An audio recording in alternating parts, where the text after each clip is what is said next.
Hey, J-Rob. Hey, Jerry. You know what time it is?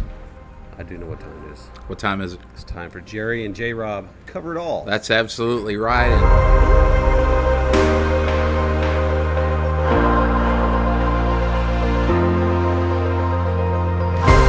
we're so happy to be here today. We have a very special guest with us today. We do. Miss Minerva Flores is here with us today. Hi, Minerva. Hi, guys. How are you? Doing fantastic. Yeah? Yeah. I got to say, we've been pretty privileged here lately to have some very extraordinary guests. And Phenomenal folks. that's right. And I think today is no different than the past. I think we got a great guest, Miss Minerva. So tell us about yourself. Well, okay, so I'll start from the beginning. Well, tell us about maybe family life right now. You married, you got kids, things like that. What do you do? Absolutely. A little bit about me right now. I'm married. We have 3 children. My husband and I named Daniel Flores. My children, Victoria is 20, about to be 22 actually. She's at Texas A&M. Just spoke to her a minute ago. She's doing well, loves it, which is key. And we have a son named Mateo, and Mateo is 16. We live in New Braunfels, by the way, and he is a junior in high school, and Emma is a 9th grader. Okay, Yeah. very good, very good. Any pets? We do. We actually have a dog for our very first time ever. He's a year old. His name is Rocco. He's a lovely big dog and loves us. What kind of dog? He's a pocket bully. Okay, So, yeah. all right. Well, and we just learned that you at least thought about getting a raccoon like old J-Rob over there, right? Hey, it's good stuff. Yeah, I did think about it, but some people discouraged me. Yeah. He was visiting my garage Yeah. one day. Yeah, they were good to discourage you. That's all I can say. Lots of fun, though. Lots of fun. Okay, so one of the reasons we asked you to be on the podcast, YouTube, is because you have a story. So I'm always looking for people that have stories, that have a history of overcoming obstacles to do something special, to go on to do great things, big visionary kind of things, and you have a similar story. So tell us about life. Tell us how you started out and how you are where you are today. All right, so I'll tell you a little bit. I'm going to take you way back. And I say way back because it was a long time ago. But if I think about it, if I was to write it, it's probably a good idea. I have asked my sister to write the story. She's a great writer, and she said she will work on a book, actually, which I'm excited about that. So I'm actually was born in San Luis Potosí, Mexico, which is about 4 hours from Mexico City. And so life there, I always say, it's a village. No electricity, no running water, no restaurants. So pretty much what we grew is what we ate. And that was my life. My mom, my dad had actually come here to the U.S. already, and my brothers and sisters, and there's 5 of us. So at one point, my mom, this is what she says, or she used to tell us, because they are both gone. But my mom told my dad, it's either time for you to come home because there's too many kids and you need to help me, or you take us with you. And so my father chose to bring us here to the U.S., and we came in 1981. 81. So Okay. it was a while back. Okay. And here we are. We made a life, and we're here. Okay, well, we skipped a lot there. There's a whole lot of stuff happened between 1981 and now. So how did you make the journey? How did you get here? How did you do your citizenship stuff? How did all that happen?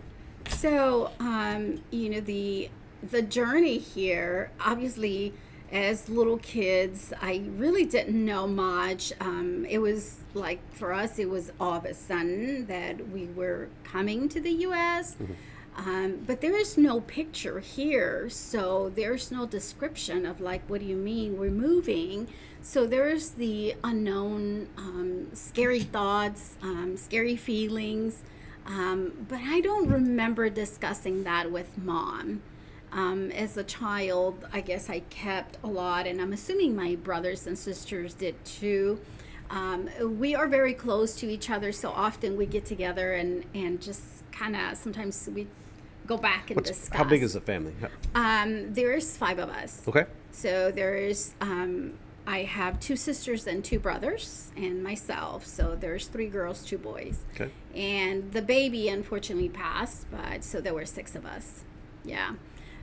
So coming here, going back, we arrived in August of 1981. I came in the Greyhound. There's a bus from Laredo. So we have family in Laredo. She's no longer there. She's actually living in Palestine, my aunt. And that's where we arrived at her house. And then she brought us to the U.S. And my mom followed, and we arrived in Luling, a very small town, a very tiny, 5,000 population.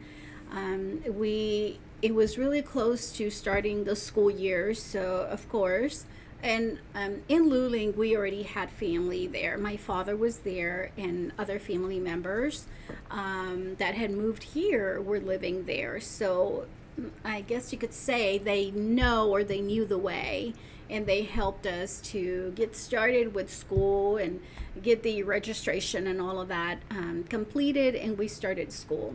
So I started in the 5th grade, not knowing any the language at all. So as you can imagine, for me it was very scary.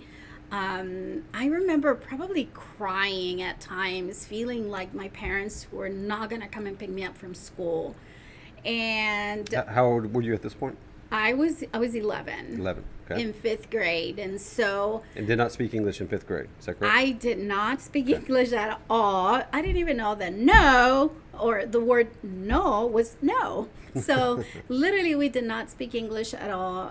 We learned the language. So I thankfully I feel like God has always had a plan with us, and we came here and we found some amazing kids that helped me with the language. A cousin of mine helped us with homework, helped me, and I made friends and they helped me. Very nice kids. I can't say that I was made fun of anything. They were very accepting, and again, I went through that 5th grade year learning. I was put in a class, Spanish class, I guess Spanish English, to learn the language. And I still remember her name, Ms. Vadillo. I have no idea where she's at right now, but she was my teacher. Very nice. And then I had my homeroom teacher, so sweet. She's still alive, and Miss C. Allen is her name. Very kind, and so I will always remember some amazing people that God placed in my life at the moment, and my other, siblings as well. And so I stayed in 5th grade. I repeated the year again, obviously, and the purpose was to learn the language, because I was put in with the children, with all the other kids, like the same classes. I had the science, math, everything. And I guess I learned the language because then I moved to 6th grade. So again, I did repeat the grade twice. I went into 6th grade, 7th grade. Unfortunately, I remember it was history class that I didn't do so well. I fell 7th grade again. And there was no question whether I was going to continue, to the high school and all that. It was just the thing that we did. It was why my father brought us here, my mom, and I never thought of like, oh, I'm going to quit ever. So that was never an option. My father always said, we came here to do something. And that's something for sure was always they always repeated, you must finish high school. So we went on, and as much as I didn't like the failing the seventh grade, it helped me to learn more and learn the language better. And then I went on to high school, graduated high school. Now, I was embarrassed if someone asked my age. I didn't like saying my age because you know that you normally graduate at 18. And so that was one of the things that I did not like that question. But it was not an option whether I was going to finish it or not. And so it was, yes, I will finish high school. And then beyond that, again, God placed some amazing people before me, before my family, and along the way, we just have encountered just really great people.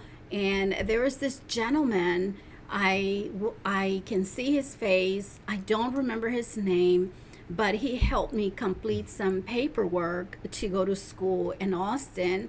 And it was to get a 2-year degree in electronic engineering technology. And if it had not been for him, that he completed all my paperwork and did all my financing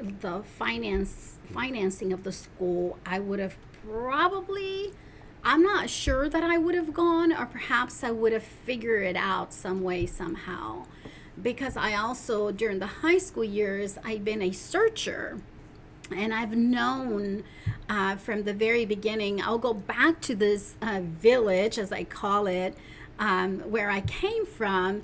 As a little girl, I already had, the thoughts of, okay, there's more to life than this. This is beautiful. It's a beautiful place.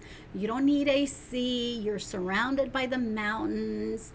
However, it was, people would probably say it was a very hard life with no electricity, running water, nothing like that. However, it was a beautiful life, I would have to say. It was a simple life, but it was beautiful. My father made sure that we never did without it. An incredible man, an incredible mother. So we had incredible parents, very loving, and did their best with us. But going back to that, I did live a beautiful life there. But coming here was a total change. I'm grateful that we had great parents still here together. But just thinking back, I didn't really know my dad. I didn't have my father in Mexico for 11 years because he was always here working. He would go back and see us once a year. And then when we came here, it's like, oh, I have a dad now. And so that was I guess for us as the family, it was definitely something different, but it was beautiful to have our dad. And actually, he did work a lot. He would leave in the morning, come back in the evening. But again, we never lived without any needs as far as food. Right. Definitely not wealthy by all means. We had to figure out a way.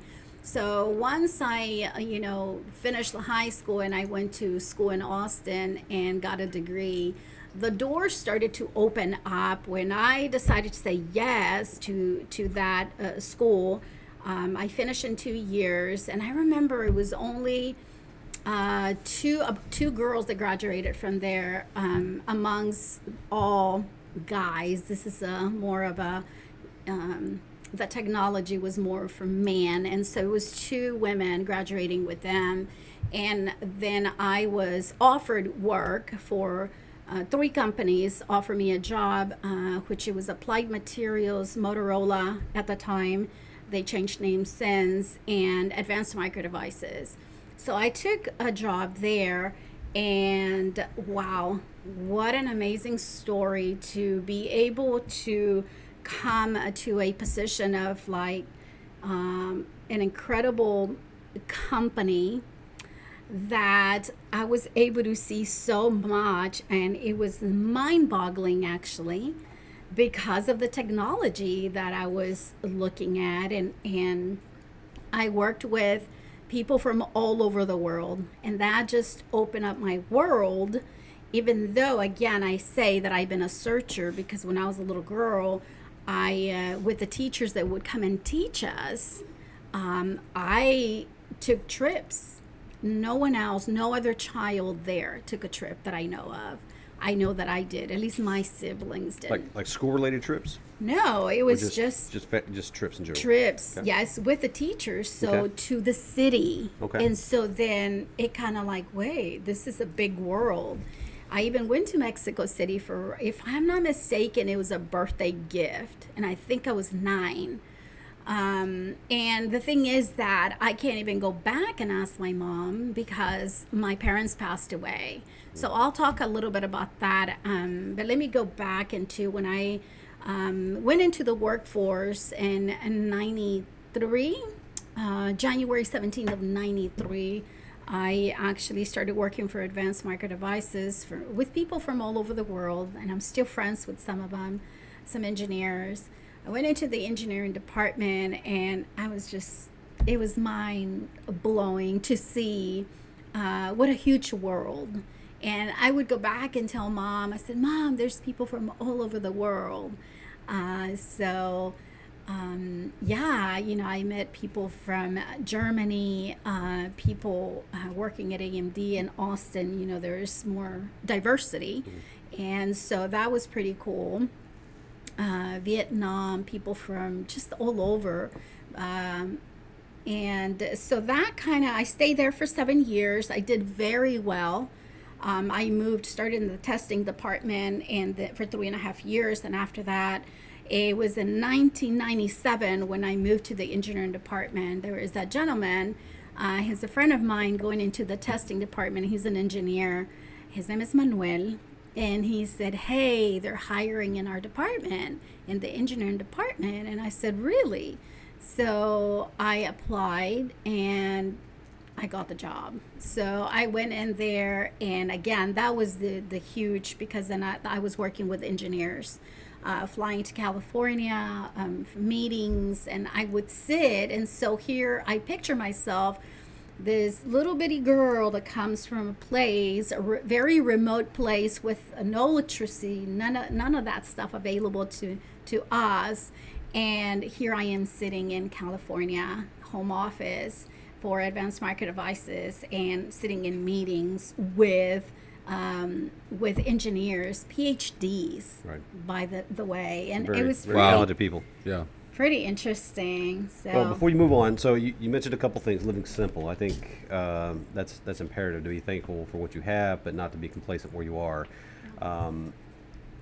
Jerry has been to the Philippines. Yeah, and it's very Same interesting thing. to see, how many of the people live in a different part of the world, and how grateful they are to have just the simplest things, just basic needs, things that we often take for granted. It really opens your eyes and helps you to be appreciative of what we have available to us here. And so, something about your story that I found interesting was that, you talk about your dad had a plan for you guys when you got here. He already had it in his mind that, hey, when you get here, we're going to take advantage of every opportunity that's available, and get involved in whatever way. And like you said, it was never an option to quit. You just knew that, hey, we're going to go forward, we're going to accomplish things, and you have accomplished some great things with that gift that you were given. So that's awesome. Very good. thank So, you. right quick before you move on. So I had cause to be in Mexico City a while back, and you mentioned you don't believe you were made fun of at school when you came here, right? Because you're working at a deficit and trying to learn Yeah. the language and pick up those mannerisms and whatnot. And I was in Mexico City, and weather was beautiful, by the way. Walking around, going to the big castle museum and all that stuff, and there was a classroom of kids, probably 30, 40 kids, and I think they were taking a lunch. They were sitting down on the wall, taking a break. But I'm the only white guy around for miles, right? And I walked by. I've got somebody with me. We're going to go up, because we had some free time. We wanted to check the castle out, go check out the museum. And these kids all started chanting "Gringy, Gringy, Gringy, Gringy," and I'm like, "Yes, that is me. I'm Gringy. Thank you. We'll go check out the castle now." All right. Anyway, that's for free. Go ahead. What's next? So after after AMD, I stayed there for 7 years. So moving on, when I had Victoria, I decided to stay home with her, and I came home. It was probably in summer of 2001. And I would say, unfortunately, I stayed with her very little because I found myself needing to go back to work. And at that time, I had decided that I didn't want to leave her from like 6:30 in the morning all the way to 6:30 in the afternoon to go back, because I was able to go back to AMD if I wanted to. But I didn't want to do that to her, so I was looking just for a part-time job. And what do you know? It took me a little bit working different jobs to figure out what's my fit. And so I at that time I didn't know a lot about me and how I work and what I like and as a person. But one thing that I didn't want to do was work, 8 to 5, and especially drive and leave her all day. So I found a part-time job eventually, and I really enjoyed it because I was around people. So I'm a people person. And I remember going in, I was supposed to just help answer phones and office work. But office work does not work for me. I was finding myself, I remember telling Mr. Wallace, I said, can I do what you do? And I was working for a broker doing employee benefits at the time, and the health insurance, and I was enrolling. But he said, sure, you can do what I do. Just get your licenses. And I said, okay, I have no idea what this means, but I'm going to. So the decision to do something is really key. Mm-hmm. It's important. And not only that, you decide and you do. So setting up your goals and doing. And so when he said, yes, you can, I was super excited. I'm like, okay, I have no idea what this means. I'm going to go ahead and get the license and go for it. So I got my license in 2000, August 11th of 2005. And I literally was out knocking on doors, stopping at businesses, and just seeing if they needed something. And it was the health insurance, the group health insurance division, all of the employee benefits. And I loved it. It was fun, and I worked from like 9 to 3. So those years that I stayed with him were fun, but also taught me a lot of being outside with people and knowing, oh, I really love this. This is what I like. And so I got to know myself a little bit better. And then here, about 8 years ago, I found myself looking for work, but not wanting to work for someone. Sorry, but that's me. Yeah. I didn't want to go My man clock right here. in. My man. That's what I'm talking about. I didn't want to go clock in and clock out. Right. And again, it goes with my personality. And so I found myself in a position where I was able to take a career, I would say. I think in the beginning I probably saw it as a job, but now it's definitely a career that I totally love. And along the way, there's been so many struggles, but the decision to do it, no matter what, has been very important to me. And then doing, even if it feels like I'm not getting anywhere, just knowing, going to do. And along the way, I have met incredible people. The more people that I help, the more that I gain. and it's by helping more people and more people, and that is truly being in the business of bringing value to people has been very important to me. I have seen God's hand all along throughout my journey. But I want to go back to when I was at AMD in 1997.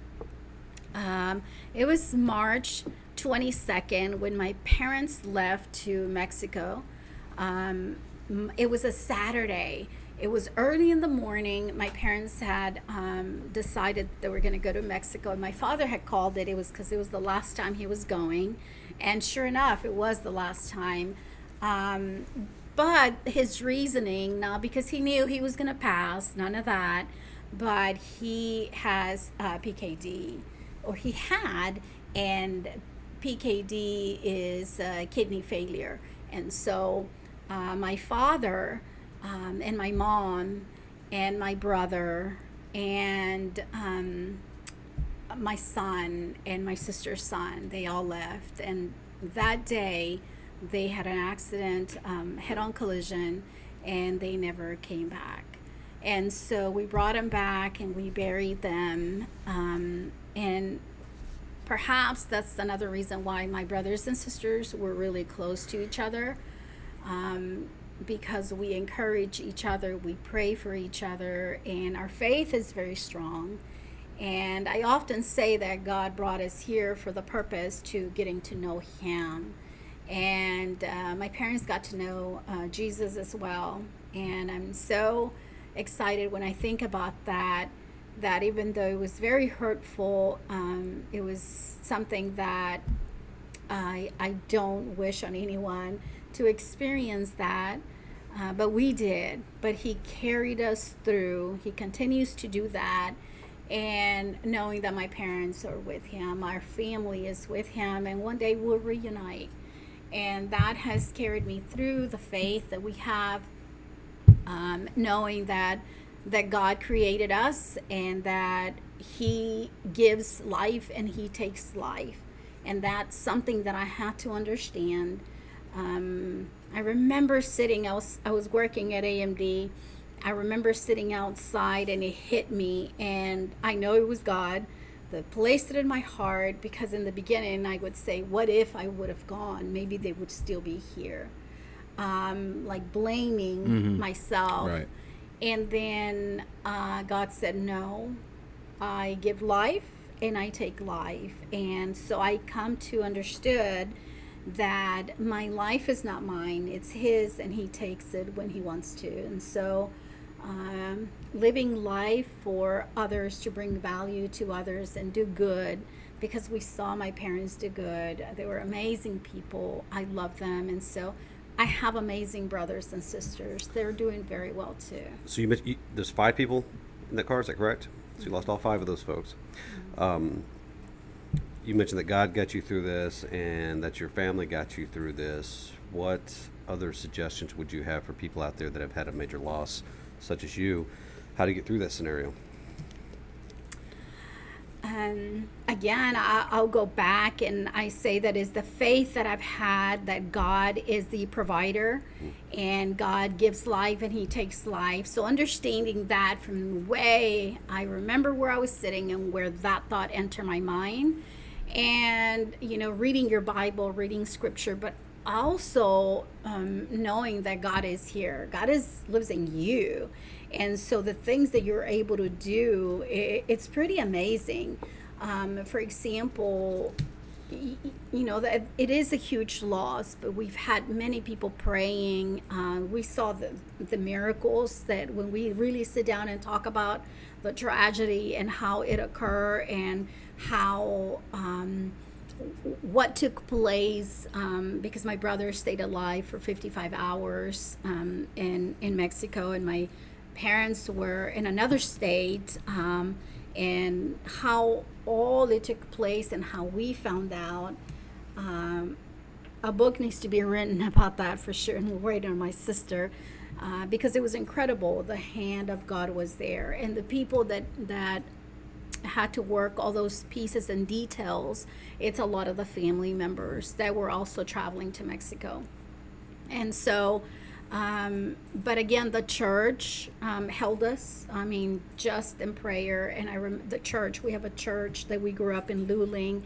Some amazing people. I just cannot name them all, but a couple from the church, the Campos, brother and sister, Martin and Elpidia Campos, were crucial to our coming to Christ, and the Luna family as well, crucial to coming to Christ and understanding who we are and the value that we have as a human being, period, no matter where you're from. It doesn't matter what part of the country, part of the world you are. And I believe that all of that, in my belief, knowing who I am, a human being loved by God and created by Him, got me through all of this circumstances that could have been, I guess, fatal, if you can call it that, from coming to fifth grade, not knowing the language, and then continuing to study anyways. I continue to do anyways, even if I don't think I'm able to do it. I just always say, I know I can. So is the mental belief that you can, and then you do. So it's been... Yeah. No, I think that's 100% correct, which is one of the reasons why I think we are so similar, you and Jerry and I, because we have a goal of some sort, or we have a vision of some sort that we're going to do, and all the things that I've really wanted to do in life I've done, and I've made it happen just like you did, right? We don't think about it and it's just kind of a dream, and it's kind of just there. So you've gone from a situation of basically no resource, right? No legitimate resource. You're in a community village. It's hard work, which I think is a great thing. I think it's a great place to grow up in personally, outside of electronic devices and poor news coverage. But you've gone from somewhere where you didn't even know about electrical engineering or having any clue about that stuff, to a foreign country, to learn a language, to get on an engineering team for an AMD, which is no small feat. Yeah. You know, I'm not a computer guy, but I mean, you saw me a while ago, couldn't get the audio to work. But I recognize what a difficult thing that is, and there's probably a ton of people waiting in line to try to do something like that. So, well done. You've had things come up periodically that you wanted to accomplish and you got accomplished. So besides just seeing it, saying that you're going to do it, making it happen, what are some tangible things that you do to make that a success for yourself? Oh my, that's a daily preparation, literally daily. I listen to some, from reading the Bible to books. As a matter of fact, I had a long drive coming here, but I wasn't listening to just whatever. Right. I had a book playing, and I go back to my books and listen to them again. And just the renewing of my mind that, God tells us to renew your mind. What does that really mean? And understanding when He tells us those things. And I, for so long, didn't understand. I feel like some way, somehow I was asleep, but I was always searching. And so now I am just incredibly grateful for all the things that are available to us through technology and being able to download a book. I'm not the biggest reader. I have my little sister Delia, absolutely loves to read. And me, I'm more of I can listen to the book. Now there's certain books that I'm going to have at hand just because I like to highlight. And there's times that I'm going to do homework. This book right now there's some homework to be done. And I can't just listen to it and forget about it. But I'm like, oh, there's homework to be done. And writing creates something magical. So not only deciding what you're going to do, for example, for anyone, it can be at this very moment that you decide that you're going to do something, whether it's going back to school and how difficult it may be. Don't worry about that. Set up your goal, even if it's scary, a big dream. You can still dream and do. Right. Dream and do take steps to it. So you asked me. So in the morning, I get up earlier than my children. Maybe Emma will beat me. She's a pretty early. She wakes up early. But I am going straight to sit down to do some reading and listening. And when I'm done with my makeup, then I go and prepare lunch for the kids. I'm not just not listening to anything. I'm still listening to something positive. And then there's some homework to be done, but also weekly meetings that I have, because I do have some, I have dreams, and the goals that I've set up are scary, I guess you could say. I don't need to know how that's going to be done. I just know that I set out to do this. How it's going to happen, I don't know. But I know that I'm also working my mind. So I set up, it's an hour and a half that I have with a coach. I've also hired a coach. So there's been a lot. Everybody needs a coach. That's right. As Coach Michael Burt says. And so daily working on that self-improvement and growth, and then being purposeful in the things that you're setting out to do. A vision without a plan is just a dream. Yes. And so we set goals, and then we take steps, action steps, to see that those goals are fulfilled. So, well done. Thank you. Yep, Yeah. absolutely. These are the exact same things we do. Exact same things. So your day is not filled with trivial stuff. It's not filled with a whole bunch of TV. It's not filled with trying to figure out where you're going to eat for lunch and how long you're going to stay there and what other things you can do during the day to waste time. It's a purposeful day. Get more accomplished in a day than the average person does probably in a few days. And I am constantly on that belt of time is short. I don't know if you feel like that way, but I do all the time. Like, time is short. I got to get things done. I got to move. I got to go. I can't sit around and wait for things. So, well done. Like Jerry said, great job.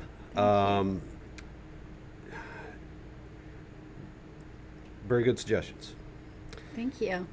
You do something first thing in the morning. If you listen to something positive first thing in the morning, some coaching, some motivational type stuff, it changes your whole day, and it changes how you respond. Even if the bad stuff is coming, you're already prepared for it, and it just kind of bounces off. You deflect, keep moving, do what you need to do. It's not going to stop you from what you have going on. So on that note, there's a very good podcast out there. It's very positive, very motivating. I keep hearing about this podcast. I keep hearing about it. Yeah, and it's called Jerry and J. Rob Cover It All. Oh, that's us. I suggest that everybody listen to it, but no, I do a lot of the same every day. The work that I do affords me the ability to listen. I listen to a lot of different speakers, whether it be biblical preaching and teaching or motivational type stuff. So always seeking for that self-improvement, that knowledge that will help us get to that next level. So I understand you can't really say so much who you work for, what you do right now because of advertising issues, but can you tell people what you do? Is that possible? So I'm a financial service representative, and what that means is that I've had to study again to get some licenses, and I continue to study. Right. The company that I'm working for affords me we have a university, which I'm so grateful for them, that we can continue studying, and so I am currently studying for another license, and it's just exciting to leave a legacy for my children. That I'm very proud of Victoria for. She is at Texas A&M, and she would be my first child to graduate college, obviously, and the other two will follow. I don't exactly know what they're going to do, but if they want to go to school, they're absolutely or more than welcome. I encourage it, and again, if they don't, they'll figure out what they're going to do. But super proud of her, and it's just incredible. Yep. So if somebody wanted to get a hold of you, do you have a way do we have an email address or anything like that we can attach? Sure. I mean, you can ask Justin. He'll give you my Might be the safest way. information. It's not illegal. It's just No. it's just advertising Yeah, conflict. just So these guys, they know how to all get right. a hold of Yeah, me. we'll definitely help you with that. The journey that I have is so incredible, and I'm so blessed that this is my career. I will die doing this. Well, we're so thankful that you came in today to share your life story and the things that you've overcome, the things that you've learned, the things that you're striving for. All very motivating, all very encouraging, and we wish you the best in all of your endeavors. Thank you. I really appreciate you guys, and I just really hope that this will encourage one person. And if it encourages one person, then that's it. We've obviously have done well. Right. So, yeah. Success. You got it. Very good.